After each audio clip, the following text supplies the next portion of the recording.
Hi guys, how are you. आज हम आपके लिए साइंस की फिर क्लास लेके आए जिसमें फिर भी इस क्वेश्चन है हीट चैप्टर से उष्मा से। जैसे कि पहला क्वेश्चन दे दिया है कि ताप युग्म तापमापी थर्मोकपल थर्मोमीटर किस सिद्धांत पे आधारित है। जो पहला विकल्प दिया उसमें कह रहा है कि सीबैक के प्रभाव से, सीबैक के प्रभाव पर। दूसरा दे दिया है जूल के प्रभाव पर और तीसरा दिया है पेल्टियर के प्रभाव पर। चौथा दिया है इनमें से कोई नहीं। इसका आंसर जो हो जाएगा दोस्तों, इसका आंसर हो जाएगा पहला नंबर सीबैक के प्रभाव से। ठीक है ना दोस्तों। आज हम आपसे 20 क्वेश्चन कराएंगे, उनमें से जितने आपको क्वेश्चन आए तो आप कमेंट में ज़रूर बताइएगा कि कितने क्वेश्चन आपको आए हैं। ठीक है, देखो अगला क्वेश्चन देखते हैं। अगला क्वेश्चन क्या है। अगला क्वेश्चन दिया हो कि अत्यधिक ऊंचे तापों की माप की जाती है। कह रहा अत्यधिक ऊंचे तापों की माप की जाती है। पहला विकल्प दिया है कि प्लेटिनम प्रतिरोधी तापमापी से। दूसरा दिया है कि ताप युग्म तापमापी से। और तीसरा दिया है कि पूर्ण विकिरण उत्तापमापी से। और चौथा जो दिया है दोस्तों, वो कह रहे नाइट्रोजन गैस तापमापी से। ठीक है, तो इसका आंसर जो हो जाएगा दोस्तों, इसका आंसर हो जाएगा कि पूर्ण विकिरण तापमापी से। इसका तीसरा नंबर सही हो जाएगा। ठीक है, चलो अगला क्वेश्चन देखते हैं कि अगला क्वेश्चन क्या है। अगला क्वेश्चन जो दिया हुआ वह कह रहा है कि पूर्ण विकिरण उत्तापमापी टोटल रेडिएशन पायरोमीटर किस सिद्धांत पर आधारित है। पहला विकल्प इसमें दे दिया है कि सीबैक के प्रभाव पर। और दूसरा जो दिया है कह रहा है कि पेल्टियर के प्रभाव पर। और तीसरा दे दिया कि स्टीफन के प्रभाव पर। और चौथा दिया दोस्तों जूल के प्रभाव पर। इसका आंसर जो हो जाएगा दोस्तों, आप लोग अपने कमेंट में बताइएगा कि आपको कितने क्वेश्चन आए और कितने सही हुए। तो इसका जो आंसर हो जाएगा, इसका आंसर हो जाएगा स्टीफन के प्रभाव पे। 30 नंबर सही हो जाएगा। ठीक है, देखते हैं अगला क्वेश्चन क्या है। अगला क्वेश्चन जो दिया है कह रहा है कि दूर की वस्तुएं जैसे सूर्य आदि का ताप किस तापमापी द्वारा मापा जाता है। कह रहा है कि दूर की वस्तु जैसे सूर्य हो गया आदि का ताप किस तापमापी द्वारा मापा जाता है। पहला विकल्प दिया है कि ताप युग्म तापमापी द्वारा। दूसरा दिया है प्लेटिनम प्रतिरोध तापमापी द्वारा। और तीसरा जो दोस्तों दिया है वो कह रहा है पूर्ण विकिरण उत्तापमापी द्वारा। चौथा दिया है इनमें से कोई नहीं। तो इसका आंसर दोस्तों हो जाएगा तीसरा नंबर पूर्ण विकिरण उत्तापमापी। ठीक है दोस्तों, अगला देते हैं। अगला क्वेश्चन क्या है। अगला क्वेश्चन जो दिया हो दोस्तों, कह रहा है ठंडे देशों में पारा के स्थान पर एल्कोहल को तापमापी द्रव के रूप में वरीयता दी जाती है क्योंकि। ठीक है, रीजन पूछा जा रहा है। इसमें कह रहा है कि एल्कोहल का द्रव्यांक निम्नतर होता है। दूसरा दे दिया है कि एल्कोहल ऊष्मा का बेहतर संचालक होता है। और तीसरा जो दिया है वो कह रहा है एल्कोहल द्वारा पारे से अधिक सस्ता होता है। और चौथा दे दिया है कि एल्कोहल का विश्व उत्पादन पारा से अधिक होता है। तो दोस्तों इसका जो आंसर हो जाएगा, इसका पहला नंबर सही हो जाता है। एल्कोहल का द्रव्यांक जो होता है वो न्यूनतम होता है। ठीक है दोस्तों, चलो देखते हैं अगला क्वेश्चन क्या है। अगला क्वेश्चन दिया है कि विकिरण पायरोमीटर से कितना तापमान मापा जा सकता है। मतलब विकिरण पायरोमीटर से कितना तापमान नापा जा सकता है। पहला विकल्प दिया है कि 100 से 250 डिग्री सेल्सियस तक। और दूसरा दे दिया है कि 100 डिग्री सेल्सियस तक। ठीक है, और तीसरा जो दिया है वो कह रहा है कि 250 से 500 डिग्री सेल्सियस तक। और चौथा दे दिया कि 800 डिग्री सेल्सियस ऊपर। ठीक है दोस्तों, तो आप लोग अपना आंसर इस कमेंट में बताते जाइए। हम बता रहे हैं इसका जो हमारे अनुसार आंसर हो जाएगा, इसका आंसर हो जाएगा डी नंबर। 800 से ऊपर मापा जा सकता है, 800 डिग्री सेल्सियस से ऊपर मापा जा सकता है। ठीक है दोस्तों, देखते हैं अगला क्वेश्चन क्या है। अगला कह रहा है कि थर्मोकपाल ताप युग द्वारा बनाया जाता है। मतलब थर्मोकपाल जो है किसके द्वारा बनाया जाता है। पहला विकल्प दिया है कि दो अधातुओं द्वारा। और दूसरा दिया है कि दो एक सदृश धातुओं द्वारा। और तीसरा जो दिया है दो अदृश्य धातुओं द्वारा। चौथा दिया है इनमें से कोई नहीं। तो दोस्तों इसका जो आंसर हो जाएगा हमारी तरफ से, इसका आंसर हो जाएगा दोस्तों सी नंबर, दो अदृश्य धातुओं द्वारा कपाल का थर्मोकपाल बनाया जाता है। ठीक है, चल देखते हैं अगला क्वेश्चन क्या है। अगला क्वेश्चन जो दिया हो कह रहा है कि सूर्य का ताप मापा जाता है। सूर्य का ताप किसके द्वारा मापा जाता है। पहला जो दिया है कह रहा है प्लेटिनम तापमापी द्वारा। दूसरा दिया है कि गैस तापमापी द्वारा। और तीसरा जो दिया है कह रहा है कि पायरोमीटर तापमापी द्वारा। चौथा दिया है कि वाष्प दाब तापमापी द्वारा। इसका आंसर जो दोस्तों हो जाएगा, इसका आंसर हो जाएगा सी नंबर, पायरोमीटर तापमापी द्वारा सूर्य का ताप मापा जाता है। ठीक है, अगला देखते हैं कि अगला क्या है। अगला कह रहा है कि निम्नलिखित तापमापियों में से किससे पायरोमीटर कहा जाता है। पहला दिया है कि ताप विद्युत तापमापी। दूसरा दिया है विकिरण तापमापी। और तीसरा जो दिया है दोस्तों कह रहा है गैस तापमापी। चौथा दिया है द्रव तापमापी। तो इसका जो आंसर हो जाएगा दोस्तों, इसका हो जाएगा विकिरण तापमापी।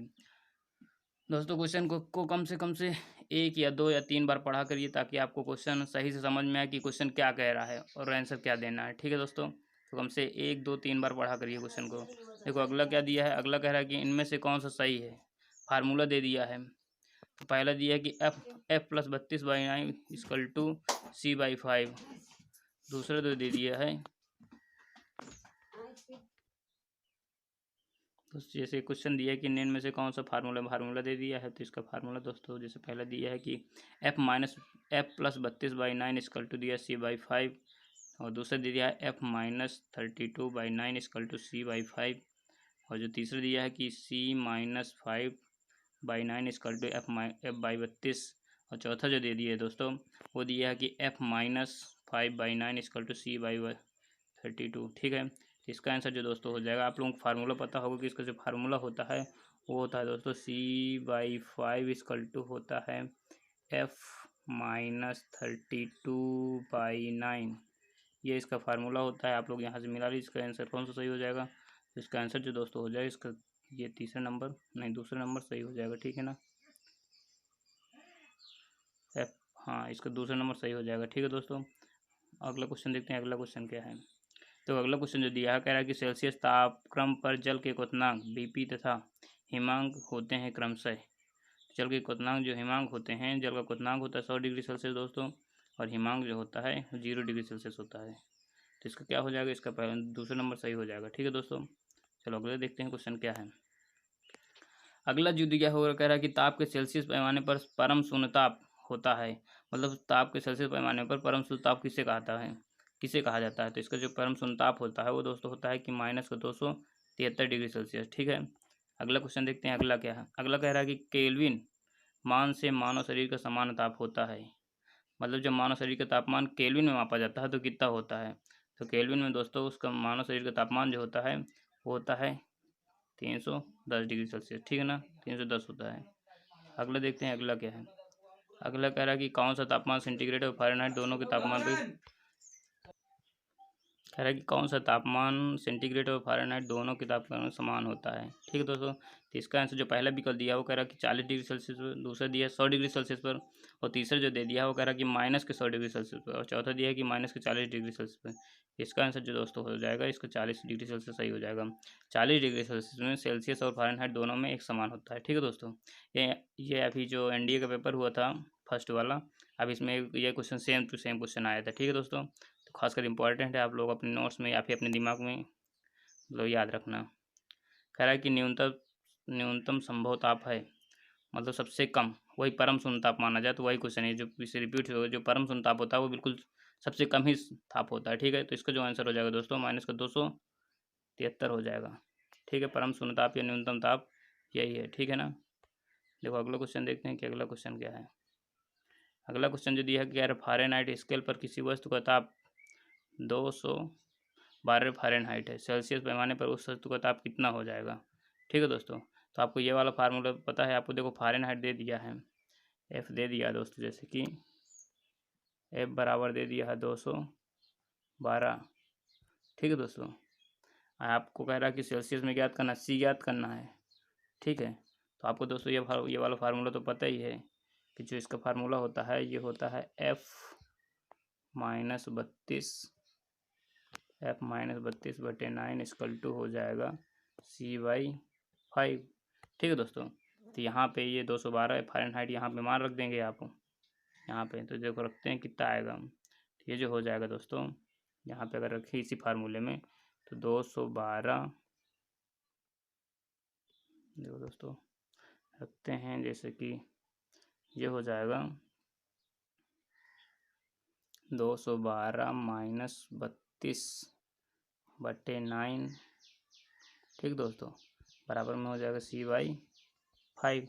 ठीक है, जब इसे हल करेंगे आप तो कितना आएगा, देखो 2 में 2 का 0 का, इसमें ये आ जाएगा दोस्तों 180 बटे, ये आ जाएगा दोस्तों यहाँ से, ये आ जाएगा 180 बटे, कैलकुलेशन आप लोग कर लीजिएगा 180/9 बराबर हो जाएगा दोस्तों C/5 हो जाएगा। तो 9 दूनी 18, 20 आ जाएगा, 20 पंचे 100, तो कितना आ जाएगा, तो 100 डिग्री सेल्सियस। ठीक है ना दोस्तों, इसका आंसर कौन सा सही हो जाएगा दोस्तों, इसका आंसर जो हो जाएगा, इसका आंसर ये सी नंबर सही हो जाएगा। ठीक है, तो आप लोग कैलकुलेशन कर लेना, वैसे हम लोग कैलकुलेशन करेक्ट की है।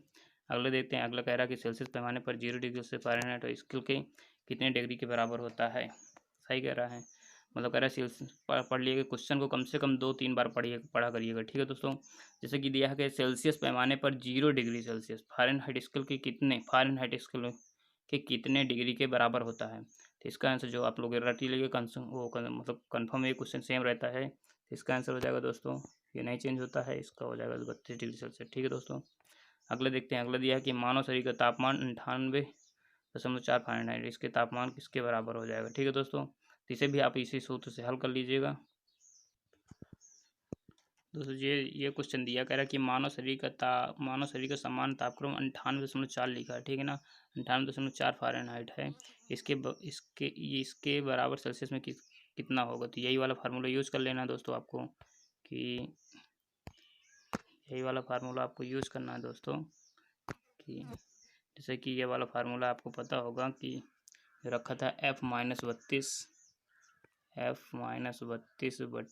= C/5। ठीक है दोस्तों, तो इसमें आप ये फ़ारेनहाइट का मान रख देंगे यहाँ पे /9 से ये यहाँ से निकल आएगा C का मान। ठीक है दोस्तों, इसका आंसर जो हो जाएगा तो आप लोग कर लीजिएगा कैलकुलेशन, अगर ना आए तो फिर हम लोगों को कमेंट में बताइए, तो हम बताएंगे। इसका आंसर जो हो जाएगा बी नंबर सही हो जाएगा। ठीक है दोस्तों, तो अगला क्वेश्चन देखते हैं। अगला क्या है, कह रहा है कि फ़ारेनहाइट तापक्रम पर समान वायुमंडलीय दाब पर उबलते पानी का ताप कितना होता है।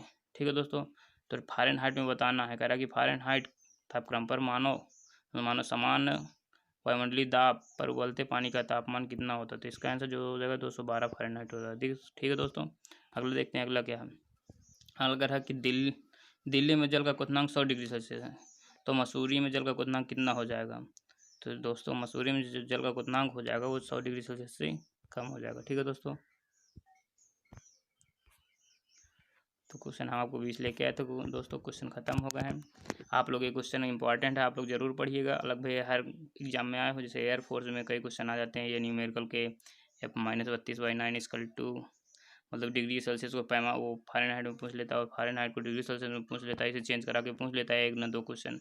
NDA, एयरफोर्स, लगभग नेवी, ऑल एग्जाम में पूछ लेता है। छोटे छोटे एग्जाम, मतलब छोटे छोटे तो है ही न्यूमेरिकल, तो ऑल एग्जाम में पूछ लेता है। आप लोग दोस्तों अगला क्वेश्चन अगले वीडियो कल हम लेके आएंगे। आप लोग इतने ही क्वेश्चन कर लेना ज़रूर, ये आए हुए क्वेश्चन है। ठीक है दोस्तों, इंपॉर्टेंट भी क्वेश्चन है। तो आज का वीडियो यहीं तक रखते हैं। आपको अगर वीडियो पसंद आए तो लाइक, सब्सक्राइब और शेयर कर लेना, और अपने दोस्तों में भी शेयर कर देना, ताकि उन्हें भी ये इंपॉर्टेंट क्वेश्चन मिल सकें। ठीक है दोस्तों, तो आज की क्लास यहीं तक रखते हैं। बाय दोस्तों।